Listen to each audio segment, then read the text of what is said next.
자산 가치 그리고 배당 수익률 뭐 이런 건데 아니 근데 또 새로 시작하는 분들한테는 지금 가격이 그렇게 나쁜 것도 아닌 인기가 없는 주식들에 오히려 기회가 꽤 많습니다. 그래서 그러면 아무리 잘생긴 현빈보다도 못생기고 하지만 믿을 수 있는 이 사람한테 돈을 빌려주는 게 가치 투자다.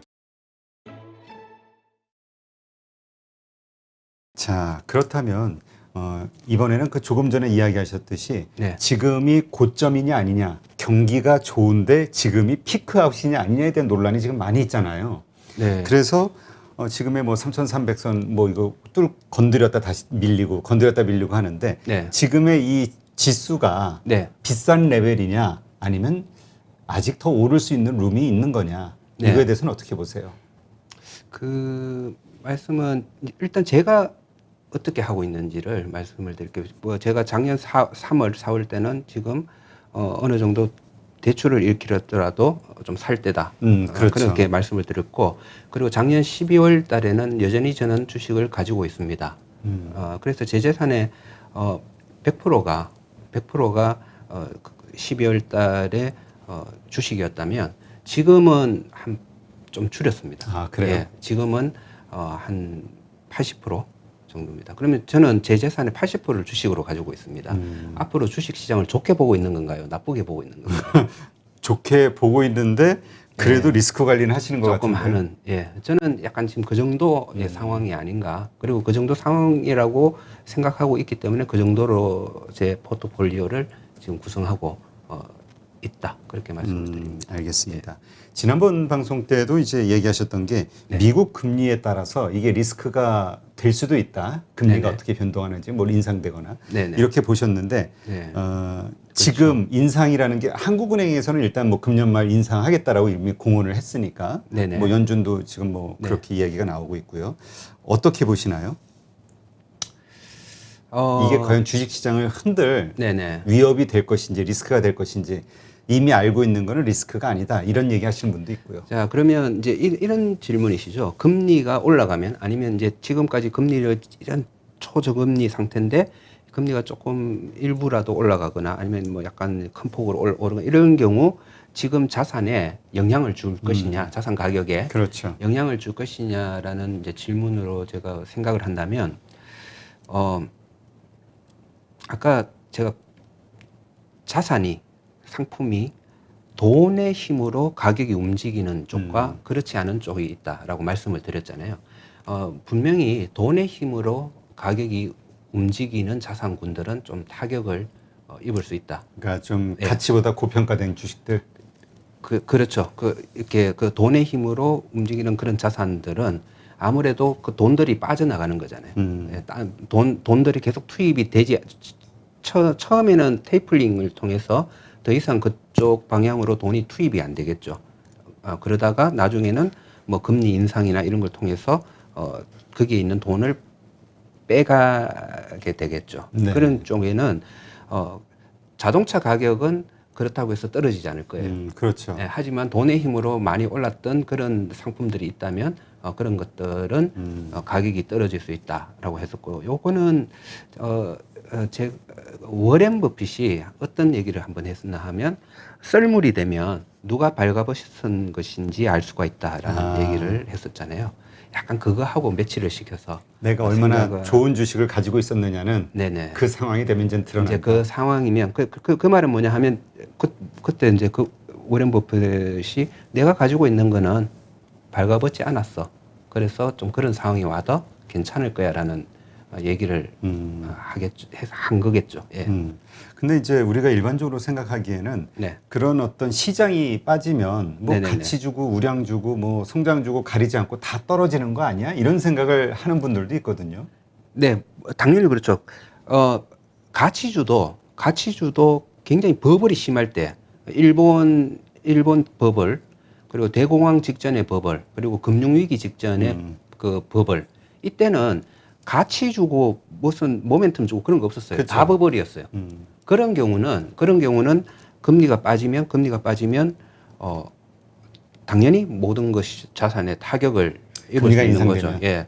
뭐 그러니까 그 말은 뭔가 하면 뭐 가치주도 가치에 비하면 엄청 비싼 주식으로 거래가 되고 있었으면 그런 거는 나중에 썰물이 되면 발가벗게 되는 거죠. 예, 그렇지만은 지금 현재는 저는 사실은 외국 주식은 잘 안 하기 때문에 제가 밸류에이션을 잘 안 해보는데요.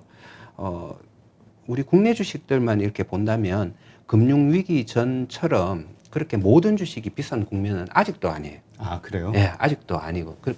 아직도 아니고, 일부 이제 그런 비싸지는 종목들이 조금씩 더 많이 생기긴 하지만은, 아직도, 적정한 가치보다 낮은 주식. 많이 있다. 예, 그런 주식이 꽤 많습니다. 예, 그래서 저는 그런 쪽은, 그 금리 인상이 있더라도 아마 그 타격을 좀 적게 받게 될 것이다. 예, 그렇게 생각을 하고 있습니다. 제 기억으로는 지난번 시간에서도 그 버블 논란, 네. 버블의 어떤 터지는 시기, 네네네. 이거 고점에 대한 그 터지는 시기를 모든 종목이 비싸졌을 때라고 말씀하셨던 걸로 기억이 되거든요. 네, 맞습니다. 그러니까 그 말씀은 지금 우리 이거 버블 터지면 어떡하지, 이런 자산 가격이 버블이 터지면 어떡하지 걱정하는 네. 지금 네. 아직은 그 단계까지 오지 않았다. 이렇게. 네. 하긴 뭐 그러니까 주식 비중 아니라고. 80%시죠. 그렇죠. 네. 그렇다면 그런 싼 주식들이 많이 있다 이렇게 생각하시는데 네. 그게 어떤 섹터에 집중이 돼 있나요? 아니면 골고루 모든 섹터에 그런 게 다 있는 건가요? 저는 사실은 일부 섹터에 집중돼 있는 일부 편입니다. 섹터에. 몇몇 섹터. 그게 과거부터 버릇이 이제 제가 제도권에 그런 금융업을 하고 있었기 때문에 그 컴플라이언스가 굉장히 까다로웠잖아요. 그래서 여러 종목을 막 이렇게 하기가 힘든 상황이었고요. 그리고 이제 은퇴를 하고 나서 조금 종목 수는 늘어나서 다른 업종으로 조금 넓히려고 노력은 해봤지만은 그래도 여전히 그 일부 업종에 좀 집중되고 소수 종목으로 그렇게 투자가 되는 그런 경향을 좀 가지긴 합니다. 예. 네. 근데 그 말은 아직 시장에서 가치를 제대로 인정받지 못하고 있다는 얘기니까 네. 인기가 없다는 얘기일 수도 있는 거잖아요. 네, 인기가 없는데 또 이유가 있는 거고. 네. 어떤 섹터입니까? 저는 금융주를 많이 가지고 있습니다. 요즘 예. 금융주에는 은행주가 있고요. 은행주가 있고 정권주가 있고 그다음에 보험주가 있죠. 그렇죠. 그리고 보험주는 또 두 가지 생명보험주가 있고요. 그다음에 화재보험주가 있어요. 손보. 네. 요 네 가지가 약간 특성이 다 달라요. 이것도 이 금융업종도 또 세분화 시킬 수가 있어요. 대형 정권주가 있고 소형 정권주가 있고 그거에 따라서 그 채권성 주식 성격이 더 강한 게 있고 약한 게 있고 또 이런 쪽이 있고. 그러니까 저 같은 경우는 또 금융업을 계속 해왔기 때문에 그리고 여의도에 계속 살고 있기 때문에 아, 여의도 사세요? 네, 바로 옆에서 지금 왔잖아요. 그래요? 예, 예. 그 살고 있기 때문에 아무래도 금융주의 분석에 상당히 좀 쉽더라고요. 그게. 그래서 뭐 제가 잘 알고 있는 주식이기 때문에 뭐 코로나가 터져도 계속 이 회사는 배당을 주겠네 이런 거 충분히 예측을 할 수가 있고요. 그리고 그렇게 또 그런 사람들한테 인기가 없는 주식들, 인기가 없는 주식들에 오히려 기회가 꽤 많습니다. 그래서 저는 뭐 개인적으로 지금 뭐 은퇴하고 나니까 이런 얘기도 자유롭게 해서 좋은데 그렇죠. 정권업 쪽의 업종을 많이 좀 가지고 있었고요. 예. 정권 쪽을 많이 가지고 있었는데요. 작년 하반기부터는 약간 정권주 비중은 줄이고 은행주, 그 다음에 보험주 중에서는 손해 보험주, 예, 그 손보사들, 예, 그쪽 비중을 좀 많이 올리고, 예, 또 약간 다른 업종 주식도 좀 그런 채권형 주식 지금 찾으려고 또 노력을 하고 일부 투자를 하고 있는 그 정도입니다. 네, 진짜 말씀하시는 채권형 주식, 그러니까 안전한 네. 수익률을 보장하면서도 안전한 그런 주식으로 네. 투자를 하시기 때문에 채권형 주식이라는 표현을 쓰시는데 네. 왜 지금 손보사, 그다음에 지금 금융주를 네네. 선택하셨는지 네. 사실은 그 이유가 궁금하거든요. 지금 시점에 왜 그런 주식에 투자를 해야 되는 것인지. 네. 저는 사실은 남들보다 상당히 게으르게 투자를 하는 편이라 생각하는데요. 이렇게 뭐 잘 알고 있는 주식들에 대해서 저한테 중요한 거는 지금 첫 번째는 배당이거든요. 네. 배당인데 어떤 주식 어떤 주식이 지금도 배당을 내가 10,000원 투자하면 한 5%, 500원 정도를 지금 배당하고 있는 주식들이 꽤 있습니다. 네. 그런데 그런 거를 잘 분석을 해보고 생각을 해보면 이 기업이 계속 성장하잖아요. 그러니까 지금은 500원을 배당하지만은 한 10년 뒤에는 그 1,000원을 배당할 수 있는 그거는 충분히 가능한 거거든요. 기업은 매년 돈을 벌어서 일단 중요한 게 매년 돈을 잘 버냐 이게 중요하겠죠. 매년 돈을 벌면 기업의 그 자산이 증가하고 기업의 자산 증가하면 배당도 증가하거든요. 그러면 10년 뒤에는 배당을 한 10% 줄 수 있는. 그래서 지금 나는 10,000원 투자했는데 지금 500원 주지만은 10년 뒤에는 1,000원을 줄 수 있는 그런 일단 주식을 찾거든요. 그러면 평균 한 7.5% 정도의 배당이잖아요. 네. 그 7.5%의 수익률은 10년에 7.5%는 따버립니다. 10,000원을 투자하면 7.5% 10,000원을 7.5%로 복리로 투자를 하면 한 20,000원 이상의 그 원리금이 나오는 거죠. 네. 그럼 거기서 일단 배당으로 따버리 되고요. 그런데 이런 주식들은 10년 정도 가지고 있으면요, 2배가 되거든요. 그렇죠. 아까 14.2%가 뭐 계속 재산도 증가하고 배당도 증가하는 회사인데 10년이라는 긴 세월 동안 2배 정도는 올라가죠. 그러면 애게 그러거든요. 사람들이 그렇죠. 2배 올랐다 그러면 야 10년에 2배가 그 뭐 그렇죠. 맞냐고 생각하는데 그게 또 한 7.2%거든요. 7.5%. 그걸 합치면 15%. 결국은 이런 데 투자를 하면 매년 15%의 기대 수익을 배당을 가지면, 받으니까. 예, 배당 플러스 가격 상승 수익률을 합하면 15%의 수익이 그렇게 위험하지 않게 들어올 수가 있고요. 네. 거기에다가 그 한 번씩 보면 그런 종목을 지금 몇 종목을 가지고 있으면 어떤 종목이 뭐 어떤 나는 잘 모르겠는데 어떤 이슈 때문에 뭐 많이 오른다든지 뭐 그러면 그런 거를 좀 팔고 상대 가치 매매 팔고 나서 다른 싼 거를 좀 더 사고 같은 섹터네. 안에서 비슷한 종목으로 비슷한 종목으로. 이렇게 교체해주면 또 거기에서 수익이 추가가 되거든요. 예, 그래서 그런 식의 투자로 충분히 그런 수익률을 낼 수 있다. 예, 그렇게 생각하는 그렇다면 거죠. 예. 지금 이제 그런 식으로 선택을 하시는데 그 이제 네. 개별 종목을 선택하실 때 어떤 그 뭐라 그럴까? 네. 알고리즘이랄까? 네네네. 그런 거고요. 네. 왜 금융주? 그렇죠. 그 다음에 왜 지금 손해보험주, 생명보험이 아닌 네네. 이걸 선택하느냐? 그렇게 투자를 하는데 이 주식이 지금 금융주와 손해보험주, 증권주에 많이 포진돼 있습니다. 많이 있어서. 예, 지금 손해보험주 중에 5% 최근에 뭐 올라서 5% 안 될지 모르겠지만은 5% 내외에 그런 배당을 주는 뭐 5%라 해서 꼭 5%가 아니고 뭐 4%도 뭐 가능할 거고요. 그런 정도. 그리고 증권주, 은행주는 5% 훨씬 넘을 거예요. 지금 그 배당 성향이. 예, 배당 성향 아니고 배당 수익률이 내가 배당 수익률. 투자하는 원금 대비 나오는 예, 그 배당이 5% 넘는 게 꽤 많습니다. 그런데 그 자산 가치와 그런 수익 가치를 살펴보면 한 10년 뒤에는 2배 정도 충분히 오를 수 있고 배당도 계속 증가하기 때문에 하는 그런 주식들이 거기에 굉장히 많고요.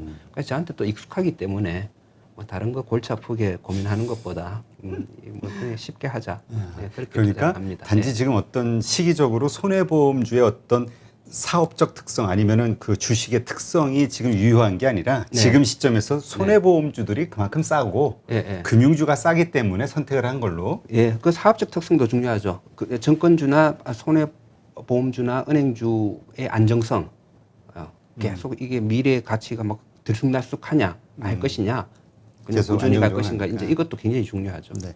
그렇다면 그 섹터 내에서 지금 우리가 그럼 이제 또 적정한 주식 종목을 골라야 되잖아요. 그럼 그 종목을 고를 때 어떤 기준으로 골라야 되죠? 뭐 보통 우리 대장주, 그러니까 가장 시가총액이 큰 대장주를 해야 된다, 혹은 네. 뭐 중소형주를 사야 된다. 지금처럼 네. 그 시장이 좀 그 대형주가 어려울 때는 뭐 이런 얘기도 있는데 네. 어떤 관점으로 가치주 투자자는 접근해야 되나요? 그 계산을 해서 기대 수익률이 가장 높은 주식을 그냥 투자합니다. 다른 거 다 네. 따지지 않고 재무제표에서 지금 발생하는 이익, 그 미래 배당. 가치를 제가 계산을 하고요. 그거와 지금 가격을 비교해서 그러면 이거는 14%짜리네, 이거는 17%짜리네 하고요. 거기에다가 약간 정성적인 부분도 약간 첨가를 시키긴 합니다. 예를 들어서 중소형 정권주 같은 경우는 저는 뭐 한 17% 이상 돼야 매입한다. 아니 그런데 어떤 은행 계열사의 주식이다. 그러면 조금 더 안정성이 높기 때문에 이런 거는 한 15% 기대성이 이상이면 리스크의 크기에 따라서 리스크에 따라서 그거를 조금씩 다르게 하기는 하고요. 그 다음에 이제 또 숨겨져 있는 자산들 이제 이런 것도 일부 약간 참고하기를 하죠. 숨겨져 있는 자산이라면 뭐가 있죠? 뭐 그런 거죠. 뭐 주식 투자하시는 분들은 그런 거를 재료라고 부르시는 분들이 많은데 뭐 저는 그냥 그거를 그냥 숨겨진 가치다 이렇게 보는데 장부가에는 여기 뭐 빌딩 하나 가지고 있는데 장부가에는 100억인데 100억인데 시세는 500억이다. 뭐 이런 거는 한 400억 정도 숨겨져 있다. 예, 뭐 이런 거는 이제 또 추가로 조금 더 고려하는 그런 상황. 네. 그런 아까 상황입니다. 예. 그 말씀하신 미래 가치를 계산하는 법 이게 처음 들으시는 분들은 이게 되게 어렵게 그 주가를 어떻게 그 재무제표를 가지고 그 미래 가치를 10년 후에 미래 가치를 계산하지? 네. 생각하실 수 있거든요. 네. 저는 예전에 들었던 기억이 잠깐 나긴 하는데 네, 네. 아주 쉽게 간단하게 좀 설명을 해봐 주시죠. 예, 일단은 과거가 복잡하고 어려운 주식들은 다 빼버려요. 과거에 무슨 적자를 받거나 계속 흑자를 내온 실적이 뭐 10이 됐다가 1이 됐다가 마이너스 3이 됐다가 이러면 다 빼버려요. 그래서 제가 사실은 우리 채권성 주식 말씀을 드릴 때 우리나라 수천 종목 중에서 실제로 그 대상에 들어가는 주식은 한 200종목 정도예요. 예. 나머지 주식들은 나하고는 아무 상관없는 주식이 되는 거죠. 그 200종목 중에서도 내가 나한테 가장 익숙한 종목들, 잘 내가 분석할 수 있는 종목, 그 재무제표를 보면 좀 이해가 잘 가는 어려운 거 사업을 이해하는 그런 종목들을 추려가지고 그거를 이제 계산을 이제 하는 건데 이런 거를 이제 과거를 보고 미래를 예측을 해요. 그래서 과거의 수익을 보니까 44444 5555 이렇게 10년 동안 이렇게 나왔어요. 그러면 저는 미래 10년치를 적어도 44444 5555는 나올 수 있다. 이익이. 예, 그렇게 예측을 하는 거죠. 그리고 뭐 222 333 444 555 이런 식으로 또 가는 주식도 있어요. 계속 상장하는 예, 상승. 그런 거는 또 666 777 888 이렇게 성장하지 않을까. 그렇게 해서 계산을 하는데 좀 보수적으로 해요. 보수적으로 하면서 그래도 적어도 666, 777도 될 가능성은 높지만은 그래도 미래 10년간 한 적어도 55555는 된다 정도로 또 예측을 해서 그거를 수치를 넣고 그거는 정확하게 맞춘다는 게 아니고 대략적으로 이 정도는 갈 수 있다고 그런 주식들이 보시면 꽤 많습니다. 과거를 보면 아이고 과거 참 이익이 참 꾸준하게 큰 등락 없이 나왔고서 이것도 앞으로도 참 재미없이 이런 식의 이익이 나겠구나 하는 주식이 좀 있는 거죠. 예. 네. 그러니까 이런 식으로 그럼 네. 과거는 뭐 어떤 분은 5년치 보시는 분도 있고 10년치 지금 말씀하신 거 10년치 보시는 분도 있는데 몇 년치 보는 게 적당할까요? 저는 한 10년 어떤 건 오래 보면 볼수록 그 회사의 히스토리를 이해할 수 있기 때문에 중요한 거는 그 회사를 이해를 해야 돼요. 그렇죠. 과거에 아무리 꾸준하게 벌었다 해도 갑자기 사업을 바꿨어. 그러면 그거는 또 다시 같은 사업으로 계속 예. 얼마만큼의 수익을 내고 있는지. 네네네. 그런 쪽도 고려를 해야 되는 건 맞고요. 하지만 어떤 그런 게 없을 경우에는 과거의 수치가 앞으로도 진행될 그런 가능성이 높다는 거죠. 그래서 제가 계속 말씀드리는 게 주식 투자는 현빈이 좋은 양복을 입고 나타나서 돈 빌려주세요 했을 때와 제가 그냥 흐름한 옷을 입고 가서 돈 좀 빌려주세요 하는데 저는 그 투자자가 저를 20년 동안 알고 있었어요. 거짓말 한 번도 한 적이 없고 못생겼지만은 그래도 솔직한 사람이다 알고 있어요. 과거를 알고 있는 사람이에요. 그러면 아무리 잘생긴 현빈보다도 못생기고 하지만 믿을 수 있는 이 사람한테 돈을 빌려주는 게 가치 투자다. 그렇게 말씀을 드리는 거죠. 네. 그러면서 은근히 현빈하고 비교를 하시죠. 현빈 그래서 이제 그거를 현빈보다 낫다고 주장하시는. 아니요 돈 빌려줄 때는 좋다. 그래도 강의에 가서 여러분 그 현빈 그 사진을 보여드려요. 현빈 사진과 제 사진을 보여주면서 자 그런데 저 이렇게 그래도 믿을 만한 20년 동안 알고 지내서 저 사람은 돈 떼먹은 적이 없다 알고 있다. 그럼 누구한테 돈을 이 사람은 잘생겼지만은 처음 만났다. 막 장밋빛 미래를 얘기하지만은 처음 오늘 봤다. 누구한테 돈을 빌려주시겠습니까? 하면 대부분 여성들은 그래도 현빈한테 돈을 빌려주겠다. 떼이더라도. 네. 떼이면 책임지라고 그러거든요. 아니 그러면 네. 아까 말씀하신 이러한 조건으로 잘 이렇게 선별을 해서 네. 지금 탑픽으로 보시는 네. 그 금융주, 그다음에 네. 손해보험주 이거는 어떤 걸로 보세요? 탑픽을? 탑픽으로요? 뭐 이제 뭐 제 현역도 아니신데 뭐. 저는 그 보유하고 있는 일단 탑픽으로 가지고 있던 종목이 최근에 좀 많은 큰 상승을 해서 그거를 좀 매도하면서 다른 쪽으로 분산하면서 지금 매입하고 있는 주식이 아까 이제 은행주 중에 한두 종목 그리고 증권주 중에 한두 종목. 그걸 얘기 아니 그래야 이게 이런 조건으로 사주가 이래서 이 주식이 나오는구나 이게 이제 계산이 되면서 스터디 하시는 분들은 저는 그 종목에 네. 집중하지 말고 왜 이 종목을 선택하는지 그 이유 네. 배경에 대해서 이제 집중하라고 하는데 이렇게 알려주실 수 있는 것까지만 조심스럽게.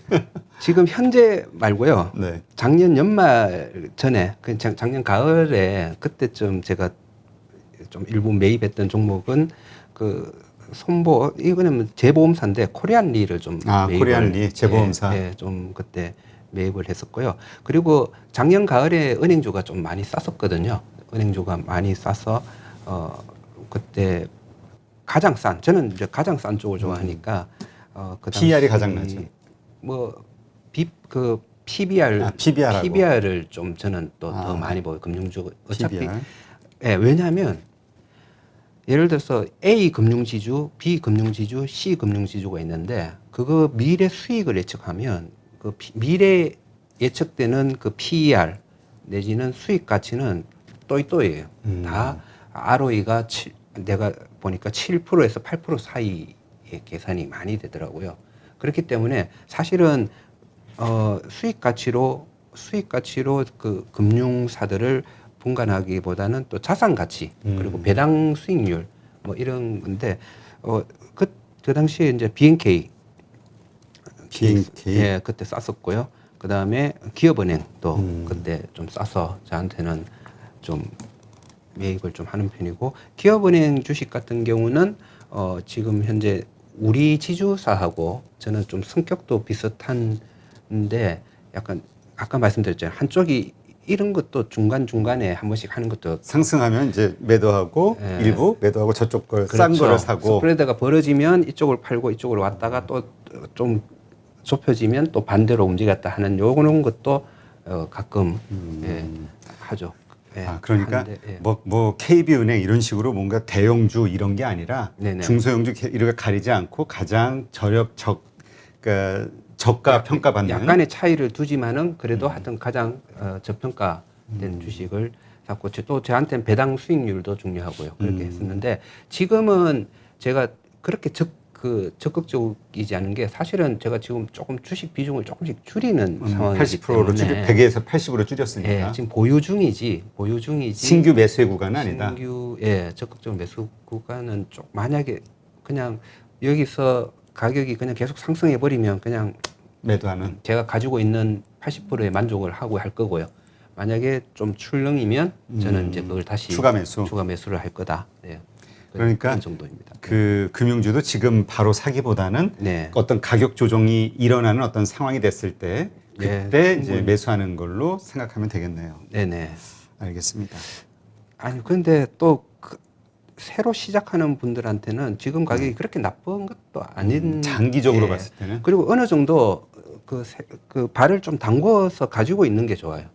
그렇죠. 그래 안 그러면 가지고 못 사죠. 있어야지 또 추가로 떨어지면 또 제가 항상 물타기 하라고 얘기하는 그렇죠. 그 물타기가 떨어지는 가능하니까 칼날을 잡아라. 네, 조금씩 한 주씩이라도 좀 가지면서 관심을 가지고 지켜보는 것도 중요하다 생각합니다. 네, 알겠습니다.